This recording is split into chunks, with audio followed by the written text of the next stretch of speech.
Welcome everybody to the Fourth Wall Wrestling Podcast. I'm Will. I'm here with Brandon. Brandon, how you doing? Doing great, bro. Honestly, ready to get this review over. This show sucks. Yeah, Raw's very bad. We saw another case of Raw being very bad last night. We'll get into all that in a moment. But I'd like to start off the show by saying we apologize for not getting Breaking the Wall out this week. We were planning on putting it up Sunday, but YouTube Studio kept giving me issues with uploading it on Sunday and Monday, so we were not able to get that out. But we hope everything works this week with all our videos. And um, not to mention, we are going to AEW Fight for the Fallen this Wednesday, so we're gonna vlog it. Be on the lookout for that. It'll come at the end of the week, maybe Thursday, Friday, or Saturday in that range, and we'll get all the reviews of this week. NXT tomorrow, AEW Thursday. In the midst of editing the vlog, and then obviously the weekend podcast, SmackDown review Saturday, and Breaking the Wall Sunday. So a big week of content ahead. I'm very excited, and the road to SummerSlam has kind of begun. So hopefully the viewers start pouring back in like you did last week, and we're gonna do a better job of promoting all that, and we're gonna get our names known. So thank you to all the supporters from last week. Make sure you're subscribed with the bell on so you get all of our notifications when we post. Make sure to go like and comment on every video, as well as answering our question at the end of each video. Your support is greatly appreciated. So is your maybe criticisms, feedback, all that. We love it. That's what we do this for, to kind of hear from the fans and what they have to think. So we'd appreciate if you do all that. Brandon, we got a lot to get into today. Another lackluster episode of Monday Night Raw. Would you say it was better or worse than last week? Worse. Yeah, I tend to agree with you there. The booking makes no sense. They book themselves into corners. They book themselves into situations. I saw someone last night that said, Raw could give a circle a corner with the way they book Mm-hmm. things, and I agree. The show is bad. There's no getting around it. People that try to spin it and try to defend everything they do, it does not it doesn't make sense, because you go on this formulaic path each week, bad booking, unreasonable decisions, and when they book themselves into corners, it really puts them in a bad spot for them to try to make sense of what they book. So, Brandon, coming off of last week, we weren't expecting much, especially with what they gave us this week. Um, going at 7:59 p.m. Monday night. What were your thoughts going into the show? What were you hoping for? What were you thinking? Um, Nothing. Yeah, I I was looking for anything. yeah, I gotta be honest. Cena wasn't advertised for the show, so I didn't really care about much. I don't want to say I was interested, but I wanted to see what um Bobby Lashley had to say about Goldberg. So Yeah, that's the only I thing. think the two. I think the two main things everybody was really looking. I guess you could say looking forward to. Uh, was to see what Bobby would say, Yeah, and then the fallout of Nikki cashing in. That's it. I wasn't interested And even in that that, stuff, so even that stuff is a stretch. So I wasn't interested in any of that Nikki yeah, stuff. I think Nikki's very bad. Um, I think she's a good professional wrestler. I think she can put on a good match. yeah, the character is But just the it's not gimmick, doing it I for think me. this is the worst gimmick in professional wrestling history. I'm willing to say that. Yeah, I think. Well, I mean, me personally, me and you. That's what me and you think. Apparently, she's over with a lot of kids and certain people, which is good for her and good for the business. I'm happy for her, but the character in my eyes and me in your eyes, we think it's really bad and it's like the worst thing to hit wrestling. So Well, I'm not a 6-year-old, and I have no vested interest in superheroes anymore, so I don't want to see her on my TV. But you know, our opening topic tonight is kind of the way WWE books their women's division on Raw. You get this character who really doesn't make sense is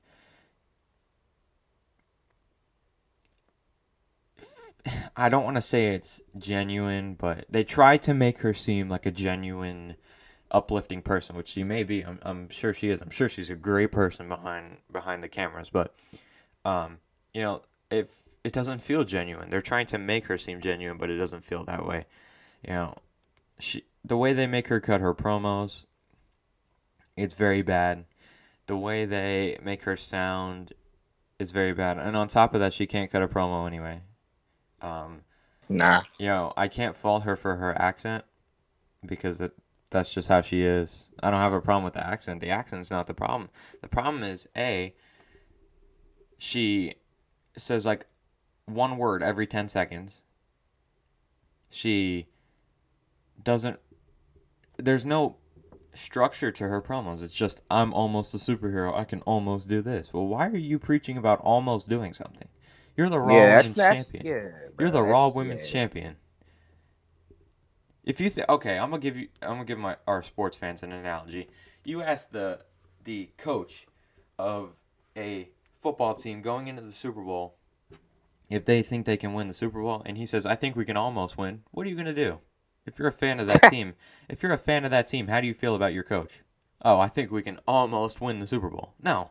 You're gonna think your coach is a blithering idiot. Yes. That's how they make her sound. If I heard anybody in the real world say, "I can almost do this," when they're trying to do something, it makes it unbelievably bad. So that's my main issue with Nikki Cross. Now, Charlotte Flair on the other. Well, before I get into that, I want to know your thoughts, Brandon.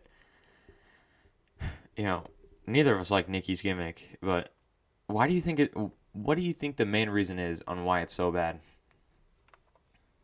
I think you really just mentioned it because one, like when she talks, the whole character seems like a parody or something. It doesn't seem serious. And then like yeah, like the almost thing, like it I can't wrap my head around somebody how does that get over with somebody, you know? Like you could almost do this, you could almost be a superhero. It's just so It's stupid. fake. It's Yeah, not like genuine. what if there's a whole bunch of people who like WWE who go through something? You know, what if they're going through something serious? Let's say if Exactly. it's a kid. Let's say if a kid is going through something serious. I'm man, I don't this is okay, this is gonna be Don't get touch some heat for anything this. specific. I don't want to touch anything specific, but people can read what I'm trying to say. If a kid Somebody's is going through a 5 years dark time in their if life. somebody if a kid is going through a dark time, right, and they're trying to get out of it, why would you want a baby face to say you can almost do it, but in the end you won't really do it, but at least you almost got to that end Exactly. goal. That What kind of what? I think we may be reading too far into it, but it has to be said. Yeah, You're preaching the message of you can almost do it. that's the message it gives off at the end of the day. I'm a baseball player. If I go into every game thinking I can almost win this game, you know how many games I'm going to win? Zero. Facts. If I go into a test in school and I think I can almost pass this test, you know how many tests I'm going to pass? Zero. Yeah. So they're preaching this message with her that makes no sense, and then they expect it to get over on TV. I see 6-year-old. The only supporters of Nikki Ash are 6-year-old girls in the crowd. So Yeah, it's literally not. saw that last night. Yeah, and there was a girl in the front row that Nikki signed. It's unreal. It really is, and I don't understand why WWE continues to act like we're stupid. So that's my problem with Nikki. Now my problem with Charlotte is her entitlement problem. She thinks she. I don't want to make assumptions about Charlotte the person because I don't know how she is. Um, but the way they portray her is like if Charlotte is not in the title picture, it's a disgrace to humanity. Like, okay, I understand in this situation Charlotte kind of needs to be in the match because Nikki cashed in on her. So that I get. And I agreed with everything she said last night about Nikki. She spit some hardcore facts on Raw last night. I think that was the most I've ever agreed with Charlotte Flair in a single promo. Yeah. Her delivery awful, her voice awful. What she said spot on. So my problem with Charlotte Flair lies in the way they treat her. You know, she loses the title, and not in this instance, but she loses the title. Boom, she's right back in the title picture. She in like more times than not, she's gonna win the title back. So, and I think at SummerSlam we're gonna see her win the title back. So, and that's how they bring Becky Lynch back. But that's a conversation for the end of the show.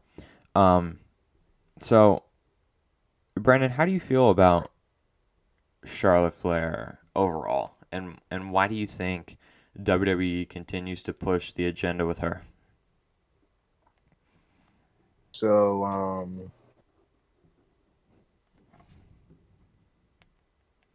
one thing, one thing that I will disagree with you on about Charlotte, I think she's fine on the mic.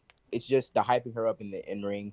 Charlotte's not bad in the ring. She's just not that good as everybody claims her out to be. And Right. it's the If you entitlement that, compare all the yeah, four horsewomen, I don't mean to cut you off, but if you compare all the four horsewomen, she's at the bottom of the totem pole on yeah, both mic work and in ring ability, in my opinion. yeah. Charlotte's a good wrestler. She's fine on the mic. She's just not as good as everybody else. You know. Okay. If there's anybody she's better than on the mic in throughout the four horsewomen, I'd say it's Sasha Banks, because Sasha Yeah. Banks to me sounds kind of weird when she talks on the mic. But Sasha Banks, I'll say this about her promo ability.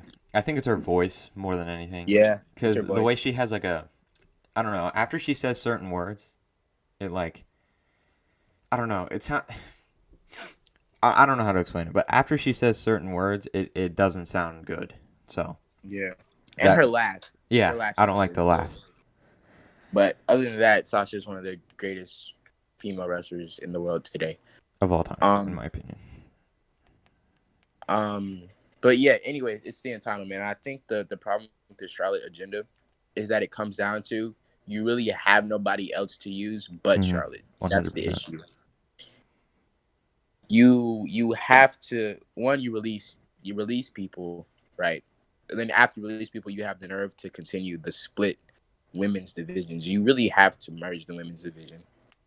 That's really the issue. You have to merge the women's division because divisions. I mean, the call ups are starting to help, even though SmackDown's getting most of the women's call ups anyway, which I don't understand. I mean, Raw needs some of it. I mean, which is good for the women For themselves. their sake, they need to be on Yeah, they're SmackDown. safe. I would Yeah, I would cry myself to sleep every night leading up to my debut, knowing that I was going to Raw. yeah. I don't. Yeah, bro. But yeah, I mean, you don't have anybody else. Really, you don't. Yeah, it. I mean, no matter. No, I mean, even if you do stop putting Charlotte in the title picture, this is literally what we've seen. You're eventually gonna have to come back to her, Mm-hmm. and that's the problem. And you can't stop doing that. And they're on the agenda to for her to have more reigns than her dad, which is you know, ugh. Yeah, you hit the nail on the head with it. Yeah, they're gonna be more title reigns for Charlotte. The next one's probably gonna be at SummerSlam. It will be at SummerSlam. Yeah, you know, Charlotte really. We're from the same place as Charlotte, so her and Rick are pretty, you know, synonymous with Yeah, Charlotte. So, every time they come to Charlotte, it feels like they tried to put an emphasis on Charlotte Flair. That's another issue. Another issue I have with her. Every time she comes home, there's something big for her. Other people like Keith Lee last week, there's nothing. mm-mm. So No, that's not really a big deal to me. When you come home, you should be able to win something. But it seems like every time they come to Charlotte, Charlotte Flair's there. Every time they go to another place, well, not every time, but in a lot of cases when they go to other places and people are in their hometowns, that person doesn't get anything. Like Keith Lee, um, people like that. So That's Yeah, another unless issue. you're unless you're like already like a major established Okay, star. yeah, unless you're an established big, attraction on the brand that you're on. But Yeah. because some people don't need their hometown to get them over. No, they don't. Charlotte doesn't need it, but they continue No. to do it anyway. But I think Yeah, it's see, the because entitlement with Charlotte. other people when they go to their hometowns, it seems cool, Yeah, and the fans actually pop. But they don't do it for Charlotte. no, When Kevin Owens and Sami Zayn when they have their shows in Canada, the crowd goes crazy. yeah. Like when we went to They, Clash of Champions 2019, when Cedric was on the kickoff show. I mean, the crowd wasn't full yet, so he obviously didn't get a big ovation. But for the people that were there, Cedric got a nice. from where we sat, it sounded loud. I don't know how it came across, on the broadcast, but from what I heard, it was loud. It was a loud pop for him. Yeah, You Charlotte. know, Charlotte got the standard woo chants, and she got the pop because she was a face at the time. But yeah, Charlotte's nothing special. You rank her on the four horsewomen, she's probably the lowest on the totem pole. yeah, In my opinion, it goes Becky, number one. Becky and Sasha tied for number one. Bailey a close second, and then Charlotte last. That's just how I feel. How do you feel about the four horsewomen rank? yeah. It's hard. It's hard. Well, no, Charlotte's definitely last. But when it Yeah, comes to the other three, I feel like it's mixed with a lot of people because they're all so good. I think it's safe to say out of all of them, I say Bailey has the best on mic skills. Like with her heel, yeah, she's able to work her a heel crowd game, the best. she's definitely able to work a crowd the best and cut a promo the best. But then when you talk about a good promo, you got to bring in Becky because Becky's really good too. Right. I don't know, it's hard. I think But then when you talk about in ring skills, Sasha's like the best. I don't I know. I It's crazy. think I think you could put Becky, Bailey, and Sasha all on the number one spot, and then just have Charlotte Yeah. last. But yeah, we're not here to talk about the four horsewomen. Um, moving on, another woman I take issue with in the Raw Women's division is Rhea Ripley. So we're going over all the three women in this Raw Women's Championship match, and we're gonna tell you why we don't like the way they're booking it. So with Rhea, with Rhea, it's the overproduction. Yeah. In NXT, they booked her to feel like a genuine. What's the word? A genuine superstar, I guess you could say.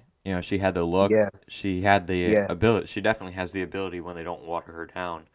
So when she came up to the main roster, I knew from the second she got there, she looked like she was overproduced. That they had Yeah. no real need for her to come in other than the fact that they needed somebody new to put a title on because Asuka was getting old. Not old in age, but like her reign was getting old. And they needed somebody new, so they called up Rhea. It's the overproduction that really makes her unwatchable. So, I don't know how the viewers feel about or about Rhea rather, but it's just there's not her promos are bad. She hasn't really had that many good matches on the main roster, Uh-uh. and there's really nothing to look at and say, "Oh yeah, that's good about Rhea Ripley," because it's all overproduced. Do you feel the same way? Yeah. Ripley's definitely not the same from when she was in NXT. She was cool. She was a cool face. Now she's just I don't know, man. Yeah, it's what you said. She's just too overproduced. She's not cool anymore. Yeah, so that's the issues we have with all three of these women. Put it together. You're booking yourself into a corner.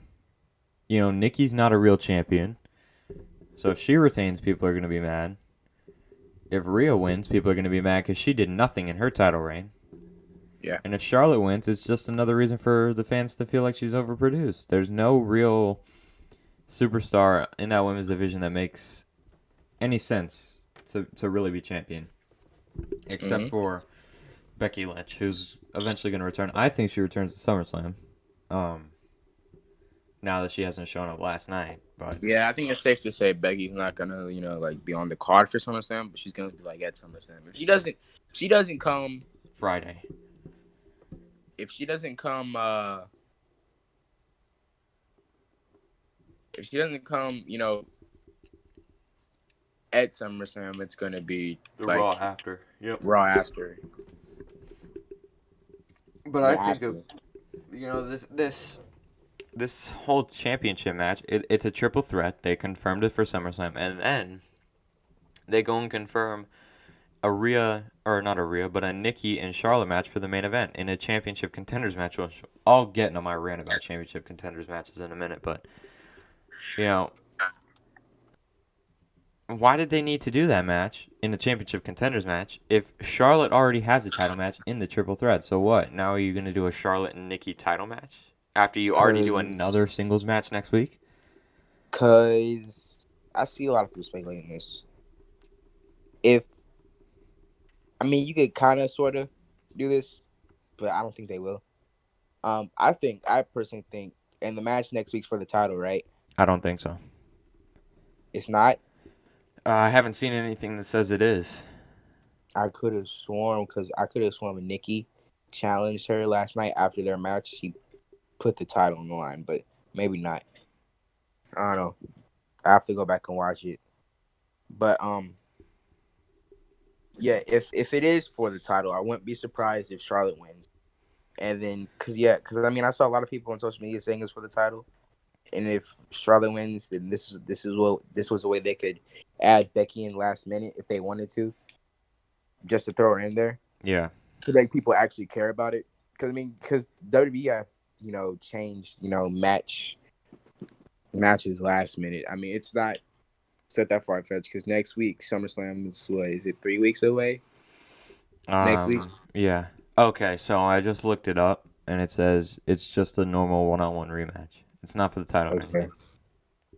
anything. Okay. Well, But yeah, but I don't know, man. This whole thing is just so bad. yeah, they put themselves in corners and it doesn't make sense. But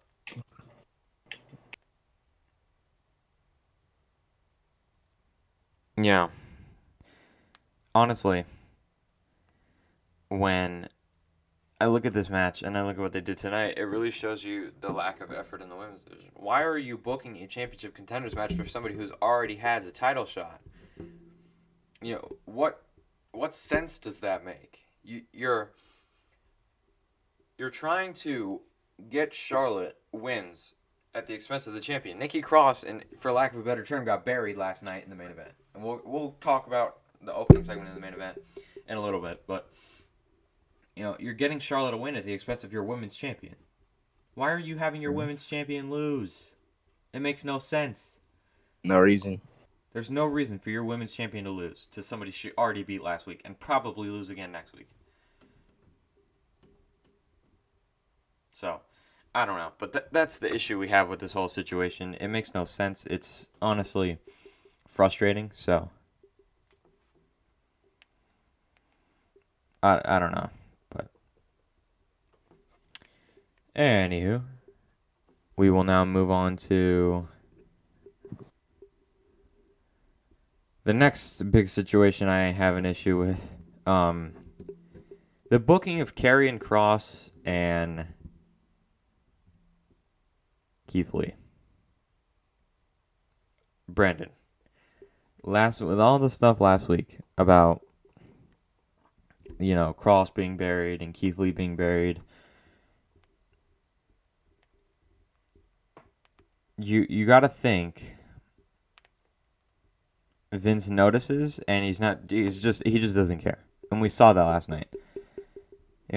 Coming off of last week, we had a very bad taste in our mouth from what we saw. Cross lost to Jeff Hardy, and Keith lost to Bobby Lashley in underwhelming fashion. He made his big return.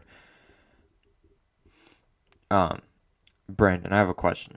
When you look at the way Vince books these guys, Keith and Cross, what is going through his mind when he books them? The booking obviously from last night for Cross was okay. We messed up. We got to give him the win. The way I look at it is, you messed up his debut and you can't fix it. His Yeah. debut was terrible. There's no going back. There's no going back now. So, You try to agreed. make it.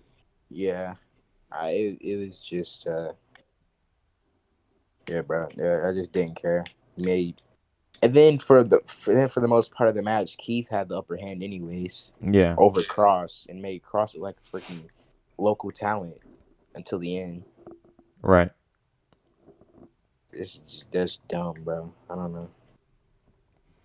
Well, I think Vince realizes what he's doing, and he is doing it on purpose. I really do. You know, Vince notices the criticism surrounding Karrion Cross, and so he puts him in a situation where he is going to beat somebody who also needs a winning Keith Lee. What's the point of bringing Keith back, jobbing him, and using him as a gateway to the champion to bring in Oldberg, and then putting him in a match with the NXT champion next week, knowing that he can't win? Both of these guys needed a win in this situation, and instead, Vince decided to continue to job Keith Lee. Keith Lee is buried, and try to salvage anything with Karrion Cross that he could, which wasn't much because everybody's already mad because the debut last week was a complete and total utter failure. So, what exactly are you trying to do here? You know what you're doing, Vince. You're doing it on purpose. You're not trying to accomplish anything but piss the fans off even more. So, Yeah, and then I hate when people trying to say, "Well, you guys can't say that because you guys don't know anything what goes on backstage." If you notice, it's been happening for years, but over this past year, the criticism Vince McMahon has got it. There's no way he hasn't seen it. exactly. There's That's no how you know dodging it. he's seen it, and there's no change about it. That's how you know he doesn't care. Yeah. So,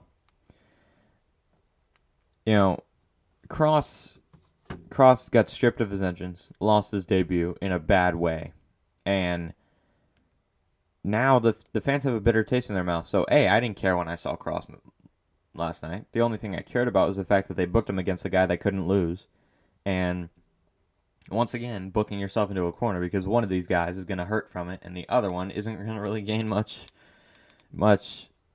traction back from their loss last week. So, Vince is doing it on purpose, I guarantee you, and because he has to see the criticism. So I don't understand it. It The really makes me show's mad. terrible. Raw is having a terrible build up for SummerSlam Yeah. so far. So that's You just know, my issue with everything. I They, just don't get it. yeah, Why neither do is I. it that Raw and SmackDown seem like the shows are by two different companies? Because Paul Heyman's there. Yeah, And that's it, bro. Paul Heyman makes such a big difference, bro. Paul Heyman and Edge. Paul Heyman, Paul Heyman already had such a say in what goes on backstage, and then the him being with Roman, I feel like it just amplifies it. Yeah, it does. Paul being stripped of his duties of creative director, bro. It was the dumbest decision they could have ever did. I don't know why they did that. Even though there was Raw still, even though Raw was still wasn't good, it wasn't as bad as it is now when Paul was in charge. Yeah, agreed. Because he had plans for people. If Paul Heyman was still in charge of Raw, it was still in charge of the head of creative and everything, Murphy and Black would be fine right now. I think they'd actually be bigger stars. Because Paul Heyman was the one who put in the good words for him, for Black, Murphy, Andrade, and Liv Morgan. Yeah, They all would be so successful right now. and I actually watched um Renee Paquette's Oral Sessions podcast with Tommy N, Yeah, who is Aleister Black, and yeah, Tommy N talked about how Paul pushed for him and tried to, get him on TV and Vince just never did anything, and they would call him in for meetings, and they'd meet, and Vince would try to, be like, "Yeah, I got plans for you. We gotta figure out how to do it though," and it never worked. So Paul Heyman has the best interests of these superstars, but Vince never pulls the trigger on anything because he's either afraid to make a new big star like The Rock or Cena, which I don't think you're ever gonna get anyone like that. That's a 1 in a million chance. No, bro. So No. I don't know. Just look at look at NXT from its prime days and just book your show like that. Exactly. So that's the issue that we have with um, you know, Kieran Cross and Keith Lee being booked into a corner like this. Um, neither of them needed a I said loss. this. I said this last night, bro. Keith Lee either needs to go to SmackDown or leave Yeah, WWE as a whole. another point. I 100% agree with you on that. I think when you're Keith Lee and your contract runs out, it's time for you to get your girlfriend and go to Jacksonville, Florida, and speak with Tony Khan. Sounds, bro. Because imagine all the good matches Keith Lee can have with Darby Allin and Malachi Black and Andrade. Keith is a And then, superstar, and they don't treat him bro, like it. So see, his girlfriend is she's gonna end up having a better. She's looking out to have a better main roster comeback return than him. yeah, Because her and Shane Thorne got their old personas back, yep, and people didn't know if they were gonna change or ever. Shane Thorne had a dark match, came out as Shane Thorne, came out with his theme. So I mean, it's looking better for her over there on SmackDown than it is for Keith Lee right now on Raw, bro. 100%. They botched his return. His return should have been against a local talent. This is what should have happened. Should have said Keith Lee returns up next. Come back. You see a local talent standing in the ring. Not only does Keith Lee come out, he comes out to his old theme of bask in his glory. Could have had cool spots. Not even cool spots. You could have just destroyed the local talent, whatever. You could have put Keith Lee in a match. It could have been against Angel Garza, anybody.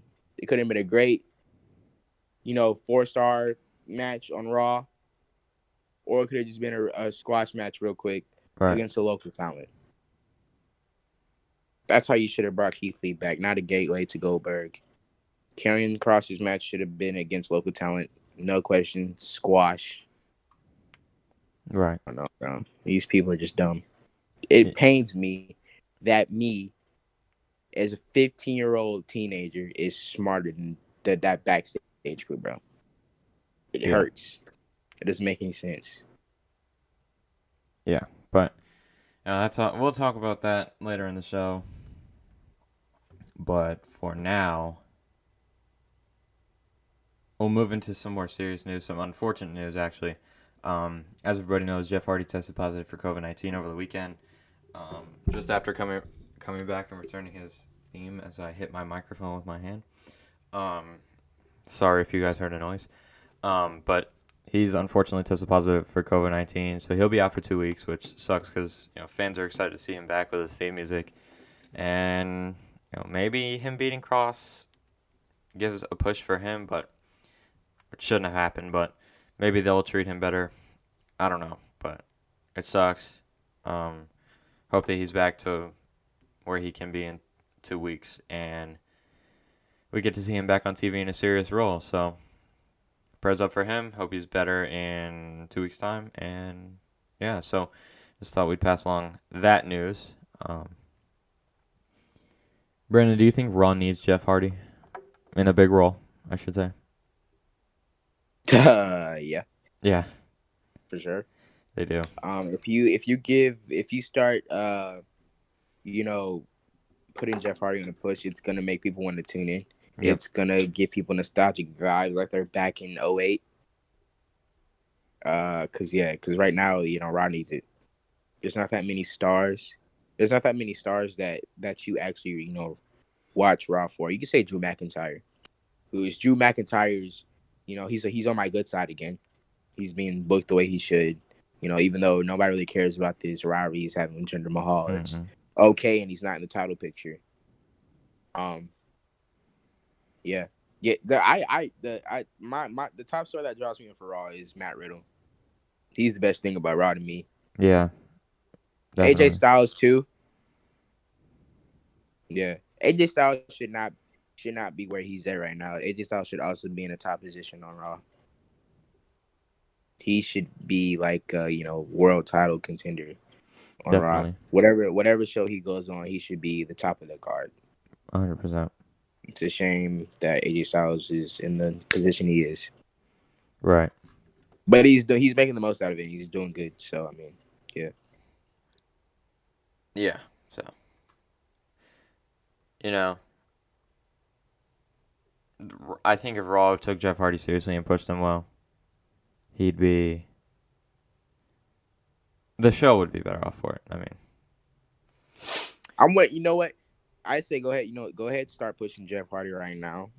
And if you start pushing right now, he'd be one of my picks to win the Rumble. yeah. If they pulled the trigger on him now, um, Now's about the time. Well, really, I guess you could say Survivor Series time is a time you can really start building up the person that you wanna have win the Rumble. But I'd say your plans for Mania should really almost be done after SummerSlam. If yeah, I was booking WWE, I'd have everything set for Mania that I wanted around SummerSlam time. yeah, and obviously things change, but that's a good point to start at with that. Yeah, because they don't have their Mania set, their plans set, until 3 weeks until the show. Yeah, so I think if they pulled the trigger on Jeff Hardy, he'd be a much bigger star than he is now. But now it's time we get into the actual review portion of the show. The probably most dreaded part of the show for me is actually reviewing it. So Yeah. we'll get into it. The show kicked off with the Raw Women's Champion Nikki Trash. She talked about her win last week and how it's her lifelong dream. Charlotte Flair interrupted her. She spoke the most facts I've ever seen in my entire lifetime. She said she's not cut out to be champ. She made excuses to why she lost last week, which I didn't like, but they got to do it anyway. And she said that she wants to face Nikki tonight. Oh no, that was later in the segment. My bad. She preached about how she was a victim of injustice and challenged her to a match at SummerSlam, but Rhea Ripley came out. She made her case to face Nikki at SummerSlam because Charlotte didn't win by pinfall or submission. They went back and forth, claiming that they should get the match. So Nikki spoke up and got all bothered that they were talking about how they think that it's going to be an easy match at SummerSlam and that she wants to put a women's division through a quote-unquote metamorphosis. Yeah, save it, please. And Sonya Deville and Adam Pearce came out, and they announced that at SummerSlam it will be a triple threat match for the title. Charlotte challenged Nikki to a match tonight, or technically last night, but in my notes it says tonight, and see if she can hang in her league. Nikki accepted. Sonya made it official, and they started a brawl, and of course, the babyface stood tall. This segment was god awfully long. 18 minutes too long, in my opinion. Nikki cannot speak on a microphone. Charlotte has a robotic voice. Rhea's overproduced. Sonya Deville and Adam Pearce make the same promos every week when they come out. And it's cut dry over and over and over every single week that they build a match for a pay-per-view.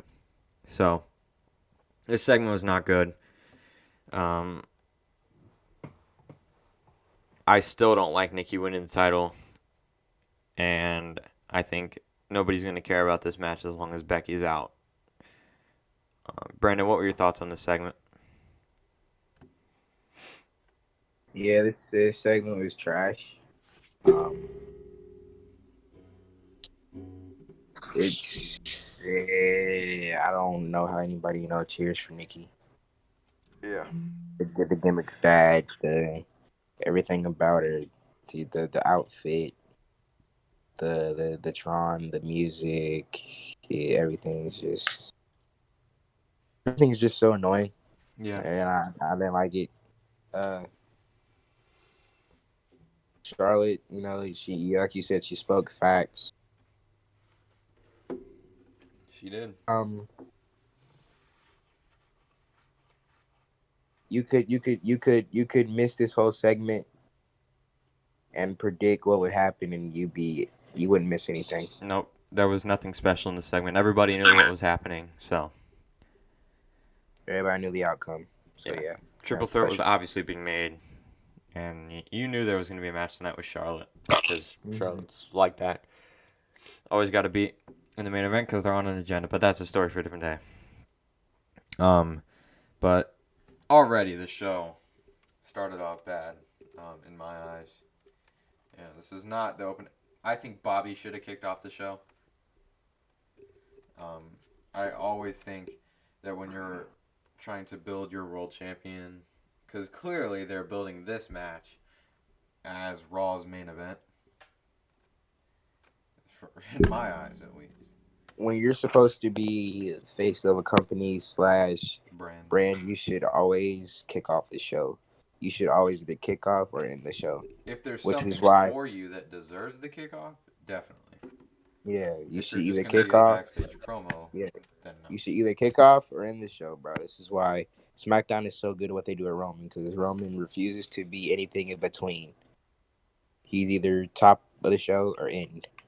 Yeah, and that's And why if he Roman's so good. yeah, and if he has anything in the middle of the show, you're gonna see him again at the end. It's a backstage thing too, Yeah. so. But it was not a good open to the show, and then they went straight from that into a Damian Priest backstage segment promo, hyping up his match with Sheamus. So he talked about Sheamus being a cowardly champion and not defending the title, which when Sheamus was originally crowned the champion, I thought his reign was going to be really good. Me too. But he just hasn't done anything with it, and I'm very excited to see Damian Priest win the title at SummerSlam. Me too. Because I think what they're trying to do with Damian Priest is build him up, and I think he could potentially win the Royal Rumble. Yeah, he's also a great pick to win it. It's really early to be talking about Royal Rumble picks, but this is the time where they start to build people up. So, keep an eye out for people that you think could win the Rumble, because I think Damian Priest is a legitimate candidate to win. But Yeah, you can catch the vibe of who they yeah, start, who they want to you know, win. I don't want to, you know, get my hopes up for what they're gonna do with Damian Priest, but I know that he's gonna win the title at SummerSlam probably. And I want to say they're going to treat him right after that, after he loses the title and all that. But I don't want to give them the benefit of the doubt saying that they're going to do everything correctly, because you see what they do with guys sometimes. So, it is what it is. This is a short and sweet backstage promo segment with him. And then we went straight into, well, after the commercial, I believe, we had a Sheamus and Priest match and a championship contenders match, which I hate. I hate that they use this because it's giving them an excuse to have their champions lose. How many champions did we see lose last night, Brandon? Two, three? I think so. No, Tamina and Natalia won, so that's two. Yeah, two. So, I'm a big Priest fan, so I don't really have an issue with him winning this match. I have an issue with Sheamus losing, and that sounds a bit, hypocritical, but can you not have Priest in a number one contenders match with anybody else to earn his shot? Like Humberto. Put Priest and Humberto in a match with Sheamus on commentary, have Priest win, and have There that could face have off. been, yeah, there could have been so many other ways you could have. One, you could have just been building Priest up from the get go. Could have been having him get matches, win matches, have momentum, then just challenge Sheamus, and then he could be an actual contender because he's been winning. Or you Exactly. could have had a battle, yeah, or you could have had a battle royal, or just a one-on-one contenders match, like you said, between Humberto and Damian Priest. Throw Ricochet in Which, there. yeah, or put Ricochet in there. Could have been, a respect thing because that would have been a fire match, Humberto and Damian Priest. It would have been, yeah, that would have been great. But granted, even though Damian Priest and Sheamus killed it, and it had the match of the night last Oh yeah, night. they had a amazing match. I'm very excited for SummerSlam to see this Yeah. match. But It just should have been handled a different way, and Priest should have got the match. It shouldn't have been given to us on TV, which mm, I literally said last week. I said I want Priest to have the match. Don't give it to us on TV, and the next week they give it to us on TV. So yeah, I think I remember you saying that. yeah, Um, but I don't understand. My big thing here is I don't understand why you have to try to justify champions losing. Why are they champions if they're losing on TV? You know, why are you trying to justify them losing by giving them this type of match? Is it, in my eyes, it's because they don't want to do anything creative. nope. So I don't like the whole concept. Priest and Sheamus put on a very good match, probably the match of the night, and Priest won. So he's getting the title shot coming up for SummerSlam, and I'm relatively uh, pretty excited to see what they're gonna do at SummerSlam and how they gel in the ring and all that. So, For sure. but moving on, we had a Raw Tag Team Title rematch for Money in the Bank. AJ and Omos defended against the Viking Raiders. Not really sure why this is happening again, since they won at Money in the Bank, but the Viking Raiders pinned the champs last week, so. This was an alright tag match. I wasn't really watching to take notes on what happened, but I know that AJ hit a springboard 450 and won the match. Out of all their encounters they've had in the ring, this was the worst. Yeah, I don't really like it from what I saw. Yeah. I can't wait till they lose these titles. AJ needs to do something meaningful. He should be holding a world title next year. I got hope that Riddle and Orton would get the match at SummerSlam even more after they Beat down after Riddle last night. yeah, that's later in the show though. Yeah. But So I low-key forgot. I don't know. See, this is how I thought that was all in the same segment, but it wasn't. See, that's how little I pay attention to Raw. yeah. But honestly, they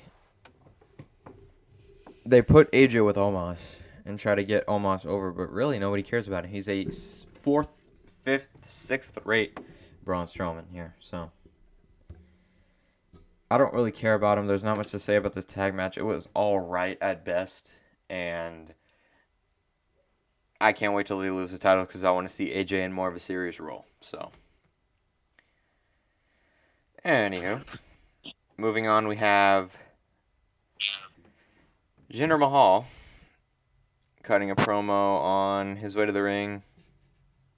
Basically complaining about Drew beating down Shanky with a chair.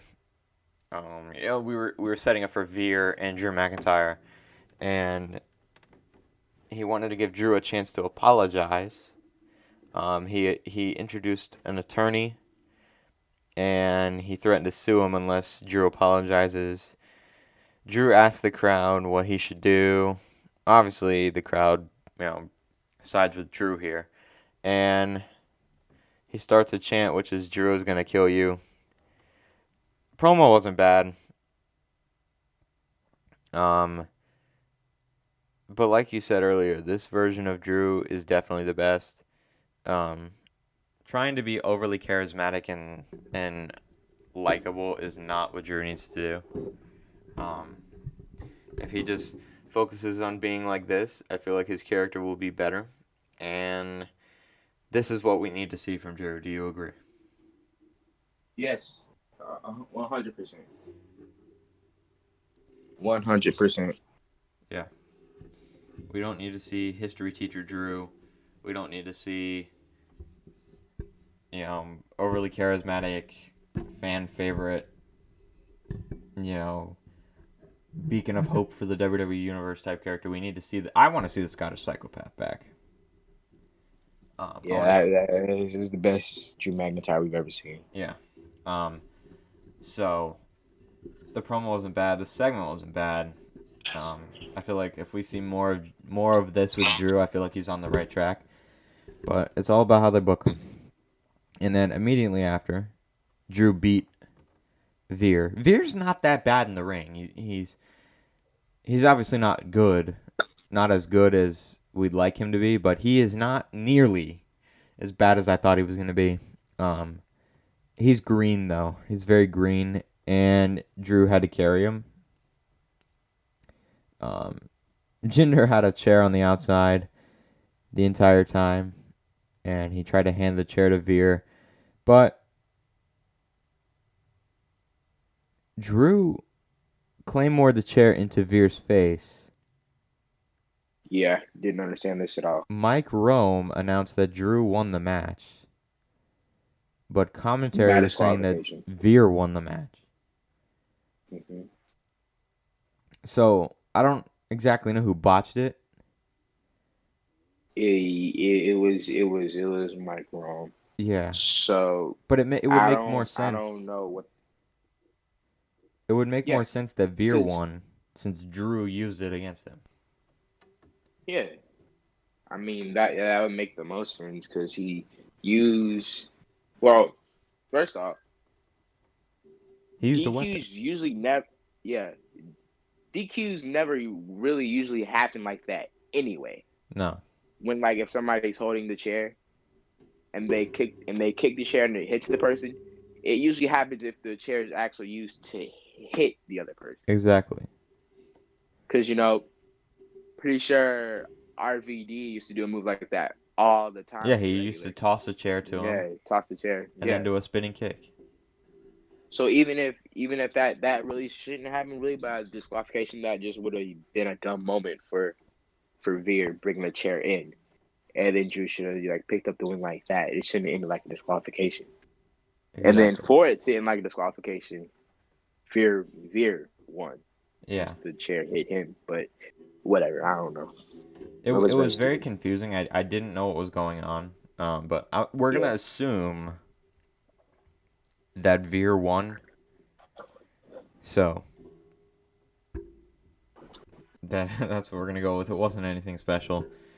But if Yeah. anything, I'm happy to see that they're actually trying to build Drew back up. So, up next, we had something that I absolutely hated, one of my least favorite parts of the show. A women's tag team championship contenders match.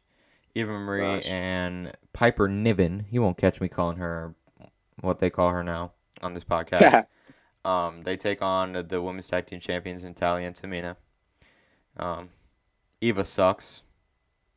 The finish was stupid. Lily is stupid. Alexa Bliss is stupid. Um, the big part. Okay, so I don't really pay attention to the match, but I know the ending. They had Lily on the big Tron doing a parody of Eva's Evolution, and Eva got distracted. Tamina got the win. Natalia was it. Natalia was hurt. It looked like her leg, but I don't Yeah, know if it's a yeah, legitimate injury. no, she got hurt for real. Yeah, Okay. she legit got she got hurt for real. Because you could tell that it wasn't supposed to happen that way. It was just supposed to be a simple distraction, and then Tamina and Natalia got the win. Yeah, the way you could tell she got carried out, and just the way she was limping, you could tell something went wrong. Yeah, and kind of the reaction of Tamina, Yeah, because I don't know you how they do things you backstage yeah. in Gorilla, but normally when they do spots like these with injury spots, they inform all the parties involved. Uh-huh. So if Natalia is legitimately hurt, that sucks because she's one of the better in-ring talents in the women's division. And Yeah. Natalia's really good in ring, just characterized boring. yeah, I mean, I'm actually I have nothing bad to say about Natalia. She's done a lot for the women's Uh-uh. revolution, so Yeah, for um, sure. I hope she's all right. Nothing too serious. The Alexa stuff sucked. I'm not even going to entertain giving an explanation about it, but prayers up for Natalia. Hopefully she's all right, and I hope they don't have to relinquish because what are they going to do if they have to? So, They're good. I don't know. God forbid even Piper get the titles. I'd give me more reason not to care about the titles. What other team gonna give it to you? Get it back to Shayna and Nia? I mean, they'd probably be better than Eva and Piper. So, nothing good here, but. And up next, another one of my least favorite parts of the show. Keith and Carry On. They announced it before the break, right? So I'm Yeah, I'm screaming at the surprised I'm surprised they didn't announce this earlier. yeah, I'm screaming at the absolute top of my lungs. I'm not going to do it here, but I'm screaming at the absolute top of my lungs watching my television seeing this.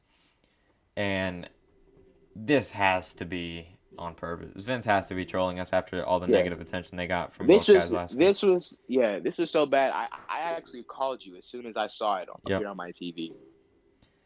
Yeah, Brendan calls me and And we're screaming at the top of our lungs. me and Will were just livid, bro. This was why would you do this to yourself? Yeah, I don't know. I really don't know.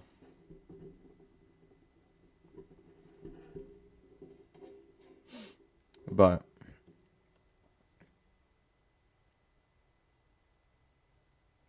overall, this week it was a lot better for both men.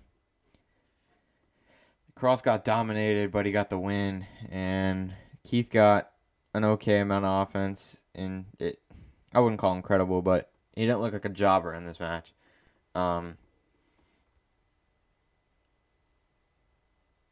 He survived the cross jacket for a good amount of time, and then eventually tapped out. But Yeah, I thought for a minute Keith was about to get out of it. yeah, I thought he was gonna break it, but If Keith got out of that, I would have been livid. yeah, because nobody really should break out of the cross jacket. Especially when you're so new, people should have been passing out. See, this was again when Cross when he made his WWE debut all together in NXT, they booked him perfectly. Yeah, Triple H booked No, him to a T. nobody ever was a serious threat to Cross until his first takeover match. In Ciampa. Yeah, And he even blew by Ciampa. yeah, he did. He really did. And then So. his second takeover match was for the title, right, against Keith Lee. Yeah, I think Yeah, so. because Cross wasn't in NXT that long before he won his first NXT I title. think he was there for what, 4 or 5 months? 3, 4, 5, Yeah. anywhere in that range. Mm-hmm. So yeah. this match should not have happened because both guys needed a win. I would have been. I'm pissed that Keith lost, but I would have been even more pissed if Cross won. Cross lost. So it's a lose lose. What are they gaining from this? Nothing. In the end, Cross they did the right winner won in the end, but the match never should have happened to begin with because Yeah, in the both end guys needed a win, and it makes me mad that they treat Keith Lee the way they do and Cross the way they do. So anyway, I don't like the way they did it. I think it was a very bad way to handle a situation with them, and it really did not need to happen. So I don't understand it. I'm not going to try to make any sense of it because there's really nothing I can do or say that makes it right. Because when you have to book guys to get wins, you can't do this. Yeah. Another squash for Cross would have been perfect. But not against Keith. Against a local or something. But that's another story. I'm going to pass judgment next week even more. I think depending on what they do with him next week, it'll be even more of a tell. But next we had Nikki Trash backstage. She got interviewed about her match. She says that no matter what happens, no one can take away the feeling she had when she won the title. She said that she's going to carry the love that children around the world have for her and carry that positivity into SummerSlam. And blah, blah, blah, blah, blah, blah, blah, blah, blah, positivity, blah, blah, blah. Nobody cares. Yeah. This We whole do thing, not care. I was just like, please shut up. This is not professional wrestling. Nick Gage and Matt Cardona hitting light tubes over their bodies Saturday. Professional wrestling. Not really, but more professional Nah. wrestling than this dumb promo crap from Nikki Trash. Yeah, professional wrestling, NXT, AEW, Impact even. SmackDown, Impact even, yeah. New Impact be Japan. having a fire match. New Japan, oh man, that's some good wrestling. New Japan is peak professional wrestling. That's some good wrestling, bro. Back to back 5-star matches though. I Yeah. mean, yeah, but like I don't know. The Matt Cardona and Nick Gage thing was cool. It's just It wasn't real wrestling. yeah, it's not. It's just not. It's too. It's forced at that point. Yeah, they're just beating each other up. But Yeah, Rhea shows up and says that she's confident she's going to beat Nikki at SummerSlam, but she wants her to give Charlotte hell tonight. Um, this was not a good promo. Um, yeah, nothing else to say about it. I didn't like it. If you like it, you need to reevaluate your standards for professional wrestling, and I don't know what else to tell you. Do better. Brandon, thoughts on the segment? trash. I feel like I thought that the report coming out about Rhea Ripley would be better for a character, but it's actually worse. Because now that we know she's a face, everything that she does, when she smiles or anything, it just seems so fake and forced now. Yeah. Just seems so fake and forced now. Yeah. Up next, we had a tag team match: Mason T-Bar against Mustafa Ali and Mansoor. Um, Mason T-Bar had a pre-match promo where they talk about animals and laws in the jungle or something. T-Bar was buying like a sheep. Um, no, I didn't like that. But Mansoor and Ali had a pre-match promo as well where Mansoor likes teaming with Ali, but Ali tells him to follow his lead. Um, This was short, so I can't really say it was good or bad because it was so short. But from what we saw, it looks like Mansoor and Ali as a team is pretty cool. I wouldn't mind them being future candidates to take the titles off of RK Bro when they win them. You For know, sure. this happened For before. sure. This happened before anything with Matt Riddle being beat down by AJ and Omos. So, we hadn't seen Randy yet, and before that, I was thinking, well, maybe they're not doing RK Bro yet because Randy may be injured. So I was thinking, what if Mansoor and Ali are the ones to get the match on like the SummerSlam pre-show, and they win the titles? Because I wouldn't mind seeing them as champions. Brandon? How do you feel about this tag team, and where do you think they could go from here?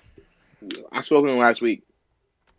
These guys, it's a great move for both of them. Yep, keep them involved. Um, when this you have to you could get Ali and Mansoor so over to the point to where they eventually break up, and it'll be better for the both of them. Yep. You could get such a major you could get such a major DIY vibe from them. Get them so over with the fans, give them bigger matches, and then when one of them finally turns the back on the other, which will most likely be Ali or Mansoor, they'll be so over with the fans, and then they could be top stars. If WWE did it the right way. Definitely. Yeah, I think they should. Yeah, they should definitely be future tag champs. As long as they don't give the titles to Ascension 2.0, I'll be fine. Yeah. I really like this dynamic. It's turning into one of my favorite tag acts on Raw. And I don't really have a favorite tag act besides RK Bro, so I'm interested to see where they go. I feel like eventually when the time comes for Randy to turn on Matt Riddle going into WrestleMania, I feel like the right decision would be to put the titles on Ali and Mansoor. Maybe, they're going to Saudi Arabia later this year. Right? I don't know how they if they do this because Ali is not from Saudi Arabia as well. So I don't know if they do it, but maybe they put the titles on them at the Saudi Arabia show that they're planning on going to. We'll speak on that See, when we get more yeah, information. but But they're both Middle Eastern, yeah, so it works. now I don't like I said I don't know how things are with Ali. Like I'm not sure where he's from, um, but so people in the comments who know and think I'm wrong, don't come at me for this, but maybe that's what they do. That it'd be a cool moment for Mansoor. Um, but if I'm politically incorrect or wrong with my you know theory here, then excuse me. But I could see them putting the titles on them for Mansoor when they go to Saudi Arabia. Um, but I'm liking the tag team with them. I feel like they have a good future, and I agree with you, Brandon. They could they could be better off for it once they're done as a tag team. But up next we had Bobby Lashley coming out to address Goldberg's challenge. MVP talks about how Goldberg disrespected Lashley, and he asks Bobby what his answer is. Lashley says that he's not going to dignify the challenge, which is good for me. Ignore the challenge, and then don't have the match. Um, he said that he owned the ring and nobody will disrespect him. Cedric Alexander came out and came on the mic and said that Lashley is bold to speak of disrespect after he unceremoniously dumped Cedric from the Hurt Business earlier in the year. Cedric said that he was the reason, or that the reason that he was dumped is because Lashley knows Cedric is better than him, which is false. Star power wise, Lashley's better. In ring wise, Cedric's better, but Lashley is overall a better star. Um, Shelton Benjamin also came out saying that Cedric wasn't a real challenger for Lashley, so he issued a challenge. And MVP said that neither of them are worthy, and a triple threat match was made, or no, a 2-on-1 handicap rather, um, tornado handicap match was made up next. Brandon, we didn't see Goldberg. We didn't No. see, um, we didn't see an answer to the challenge. I was happy about that because the less Goldberg, the better. But what did you think about this segment and the way they used Cedric and Shelton in this? Ah, bro. I I like that they're still every once in a while try to put them on TV. Like they matter. Cause ever since they broke up, they They've been in a bad spot. yeah, they've been in a bad spot. Um, Agreed. Last night, a lot of people noticed that Cedric has like a new gimmick where he's calling himself Prime Alexander. Um, and the fact of the matter is, it's not that new. He's been doing it for weeks now on main event, but people don't watch main event. Yep. But that's where the jobbers are if you want to see him wrestle. And I finally watched Cedric versus Ricochet. Oh my gosh, that was a good match. Oh my gosh, that match was so good. I'm a major fan of Ricochet's how he's starting to use the recoil now more to finish off matches. It's a cool finish. Anyways, you want to go watch it, go look at it on Peacock or Hulu, whatever you want to. That match was great. I would have watched that 100 times over, back to back, than this whole entire episode of Raw. But yeah. This this was okay. This whole thing, I could see what they were trying to do, but at the end of the day, if you really wanted to make Shelton and Cedric seem like some type of cool or some type of threat to Bobby Lashley, right, anymore, you should have continued the build up with both of them from ever since the split up from the Hurt Business happened. Because really, if you think about it, if you use Shelton and Cedric the way they should have, the way you should have, definitely, I wouldn't have been opposed to a triple threat match at SummerSlam and them getting a title shot against Bobby, because they're both good in ring. If you would have built them up some type of way over these past few months, nobody would have been mad at that. That would have been a fine undercard match for the title. because the main Definitely. event, regardless, the main event sold out this show already. So you don't need a big, where if some people say a big name like Goldberg, You you don't wouldn't need really. Goldberg at all. Yeah, you don't need Goldberg. You don't need it. You don't need him. No. But no, bro. But yeah, the match, they both jobbed out. Bobby Lashley ended it, pinned him Roman style. Maybe they're trying to foreshadow to something in Survivor Series if Bobby's still champ, which I could still see him be champ in Survivor Series if they're gonna end up doing Roman and Bobby in Survivor Series. But yeah, he stacked them Roman style. Uh, he jackhammer. It was a terrible jackhammer. That was not a good jackhammer that he used. Yeah. Who did he do it to? Shelton Benjamin? I think it was Benjamin. According to my notes, he did it to Shelton. Yeah, and then he did a Yeah, I Dominator remember. to Cedric. Yeah, and he let her on top of Benjamin. And he like raped both of them in the ring. It was how this whole fiasco lasted. What, 2 minutes? Oh, you know Yeah. what? What you got last night, that match. That's how long the Goldberg and Bobby match is gonna be at SummerSlam. Yep. Goldberg can't go any Maybe, longer. maybe even shorter. Maybe even shorter. Goldberg's his problem. He's in shape and he still works out. Is he just gasses out in the ring so fast? I don't Exactly. know what the issue is. He's just too old, and it's time for him to lace up the boots. If he wants to make any type of appearance, let it be against somebody we actually wanted to see. Give it. It doesn't have to be a title match.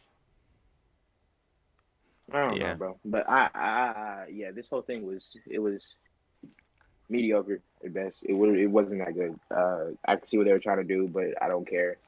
Yeah. Yeah, that's all I have I to don't say. really care for it, but it's just the burial of Cedric and Shelton here, and they didn't need it, but you know how Vince is. Um, he apparently takes pleasure in doing things like that, so I don't know, but I don't really like the way they used him here. The segment was good. The match was not.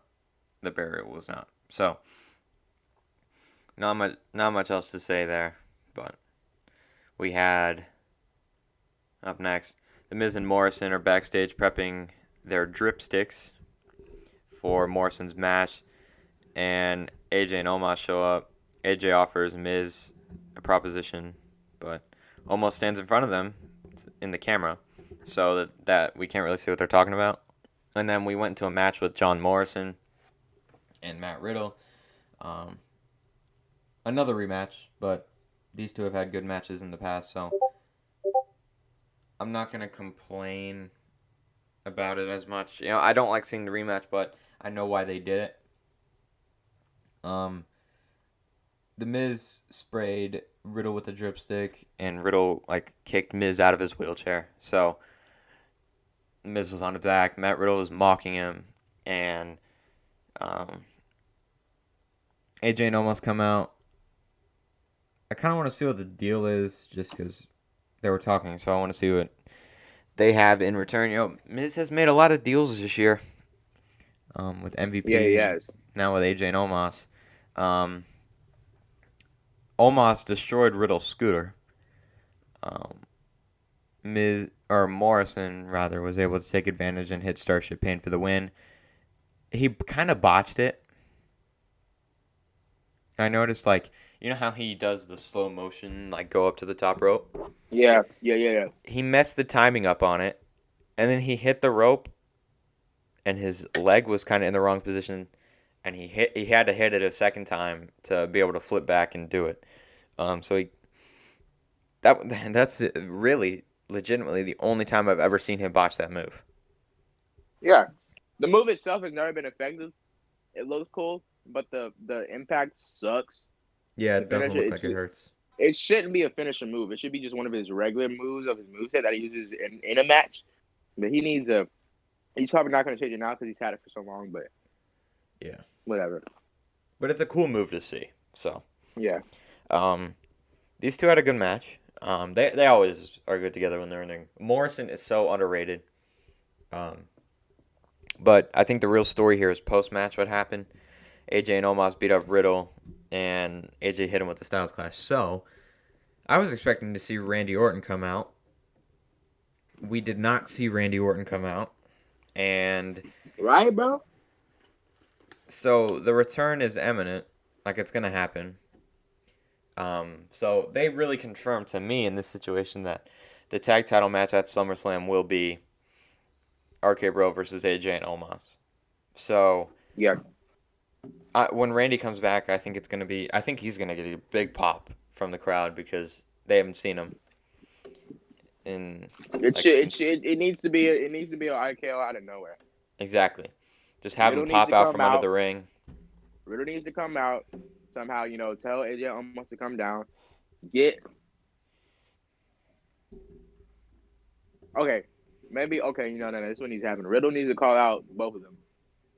Calling Styles to the ring. Tell almost stay on the side. Randy comes out. RKO Styles and then Riddle and Styles dip. Right. Get out of there. That's the right way to do it. Yeah. I think they need to. Once it happened, once they attacked Riddle last night, we wanted Orton to come out, but like the numbers game, I think it was kind of obvious that he wasn't. Yeah. Yeah.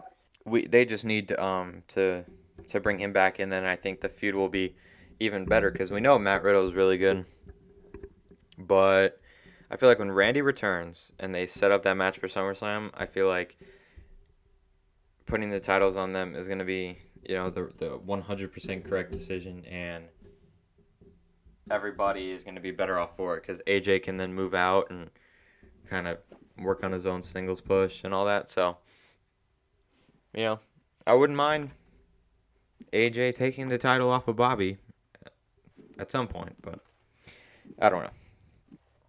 But Oh, not a bad well, segment here. I got you. I got you updated Mustafa Ali when you were wondering earlier. He's Pakistan and Indian. Okay. Yeah, because he's from Chicago. Yeah, He I was know born in that. Chicago. Yeah, but his mom is Pakistan and his dad's Indian. Okay, To so if we clarify. have any Pakistan Indian viewers, um, can you please inform us on what the relationship with those two nations are with Saudi Arabia? Yeah. Um, because I don't know, but I like to Don't know. know, just to see if my statement about putting the titles on them at the Saudi Arabia show is possible. But um, I don't know. But so he is Pakistani Indian. Okay, good to know.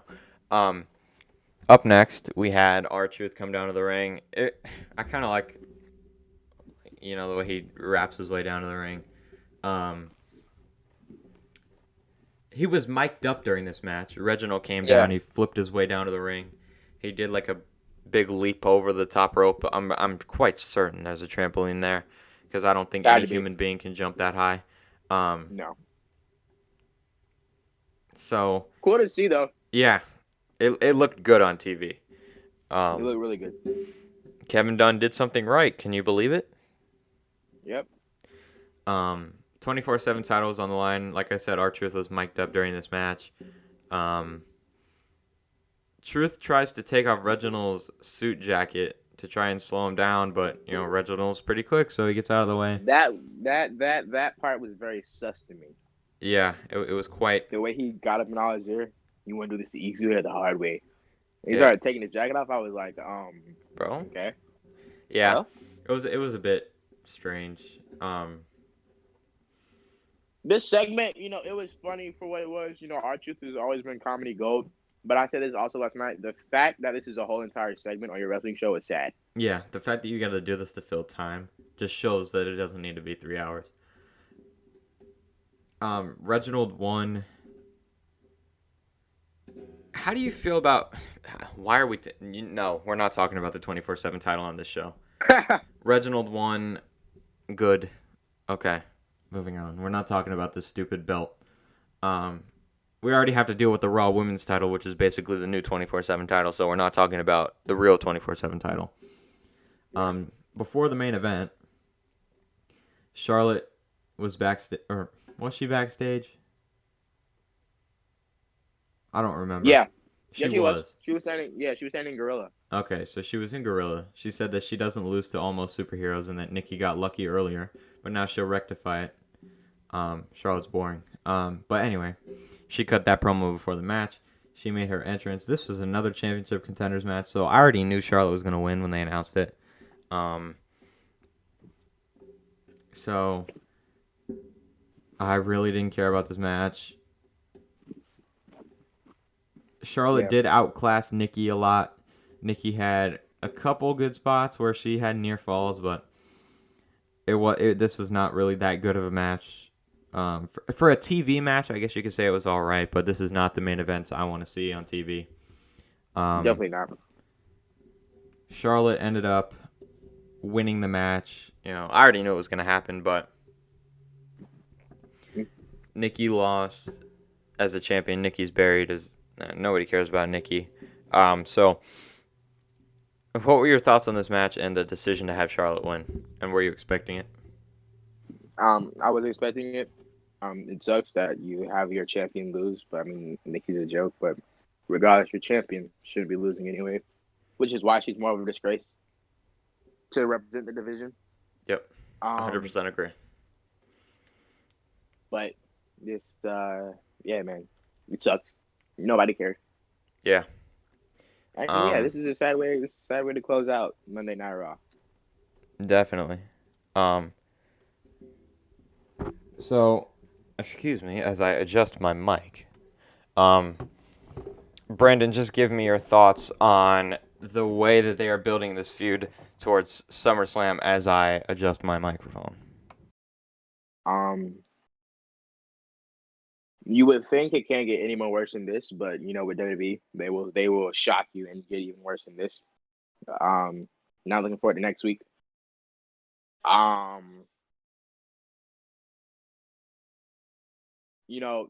Raw is lucky that we started our podcast when we did, because if we didn't, I would no longer be watching the show live anymore.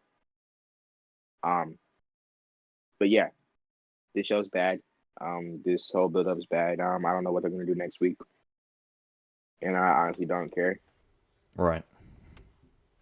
But yeah, Yeah, I agree. Tuning into Raw is like, okay, your favorite football team is bad, and then you have to watch them lose to the best team in the league. That's hmm what this is like. That I get the same feeling.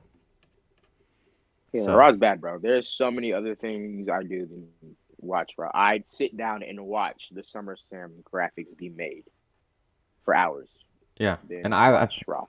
we're gonna go on record and say I like the SummerSlam graphics. Yeah, they look good.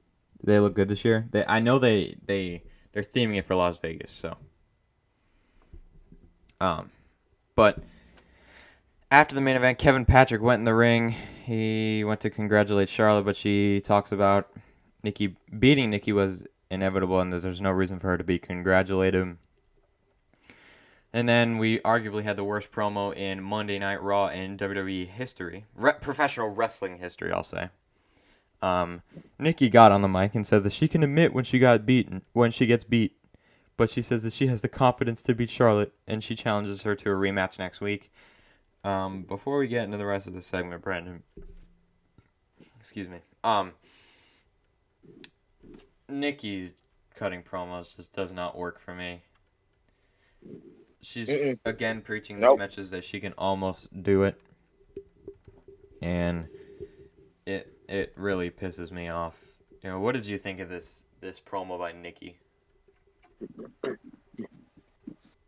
Um, yeah, Nikki's gonna be giving us the same thing over and over again with his characters. There's not that many stuff you can change in her the way she talks. It's gonna be the same message over and over again.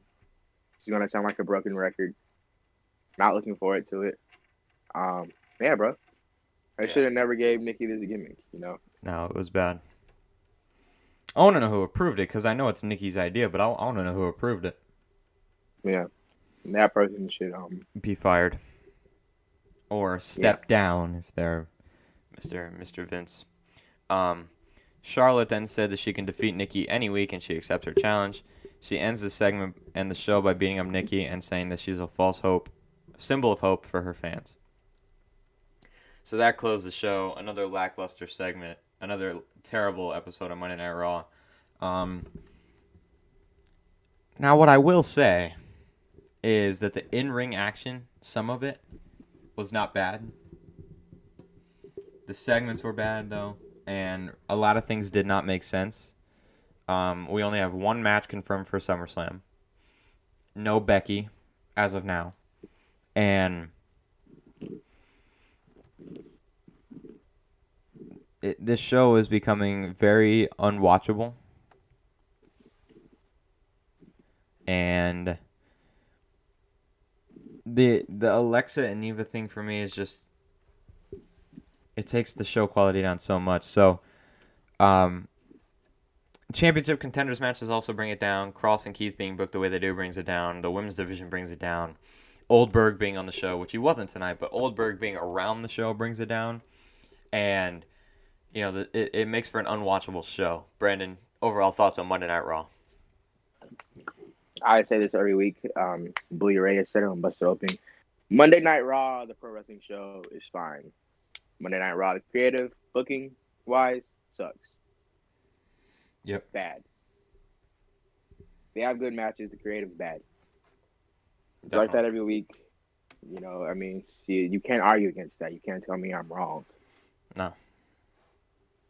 Anybody who rated this show above a 3, nah. Yeah, man, I don't know what to tell you. Yeah, I 100% agree with you. This show's dang near unwatchable. I really don't like tuning in to watch it.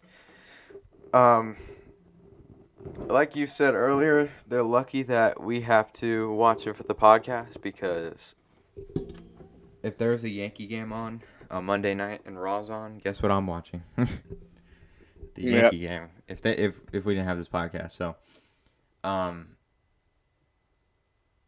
don't know. When you talk about ratings wise, Raw, let's see. I got to go back into my notes from what we taped for Breaking the Wall. Let's see. Let's find the ratings. So we know it went down, I believe, and this week, depending on what it is, let's look. We got a 1.92. So it actually did go up because of Cena. What would you say it gets this week, Brandon? With Cena not being advertised, and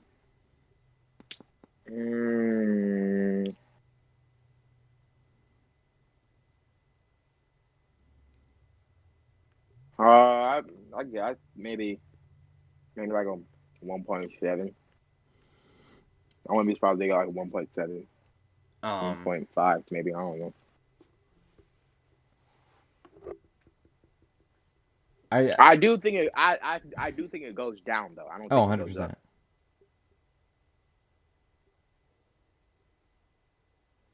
100%. I say 1.8, just because there's still that fan effect that some idiots have. So I do think I do 100% believe it goes down, and I feel like it stays around 1.8, but as the show continues to get worse, I think it goes down. Yeah. All right, guys, that was the Raw review. We had a lot to cover today, and before we go,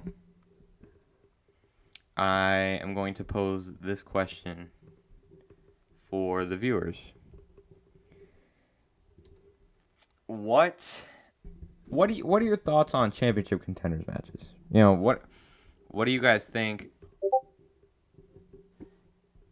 they're doing them for? And overall, what are your thoughts on WWE doing them and having their champions lose? That's the question we have for you guys. So drop it in the comments below. But thank you guys for joining us today. Make sure to like and comment on the video, as well as making sure you're subscribed with the bell on, so you never miss a video. Go back and check out all our videos from the first week, week 2. Let's raise the bar. Let's get to 50 subscribers this week. Road to 50. We're at 27 Yeah, right this now. weekend. Go ahead. Yeah, this weekend it was slow. Yeah, it was. We got to get back on that grind. Yeah. We're gonna promote more. Make sure you guys, our little supporters, make sure you guys promote as well to your friends, people that that enjoy wrestling just like we all do. Yeah. So, anyway, we're gonna get out of here. Thank you guys for joining us. This was your Monday Night Raw review from July 26th, 2021. For Brendan, I'm Will. For the Fourth Wall Wrestling Podcast, we'll see you guys tomorrow for the NXT review. We already got NXT spoilers, but I'm interested to see how it plays out. We will see you guys tomorrow. Peace. Peace.